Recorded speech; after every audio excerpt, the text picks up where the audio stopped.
Баршаңызға сәлем. Бүгін бізде күн ыстықта шөлді басатын салқын көже әзірлейтін боламыз, яғни ашымық әзірлейтін боламыз.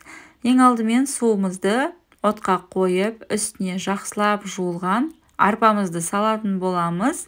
Менде 5 литр су және де 200 грамм арпа. Барлық керек затты астына описание бөліміне жазып кететін боламын. Одан кейін үстіне тұзымызды салып, қайнататын боламыз.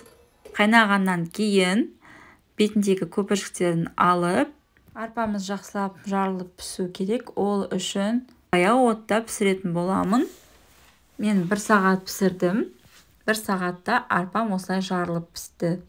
Одан кейін суытып қойып қоямыз 2-3 сағатқа. Суығаннан кейін 1 литр айранымызды салып, дәміне қарай тұзын салып, тағы да бөлме температурасына 2-3 сағатқа қойып қоятын боламыз. Кішкене ашу керек көжеміз. Одан кейін салқындатып іше берсеңіз болады. Шөліңізді қандырады. Жасап көріңіз, сіздерге ұнайды деген ойдамын. Видеоның соңына дейін қарағандарыңызға рахмет.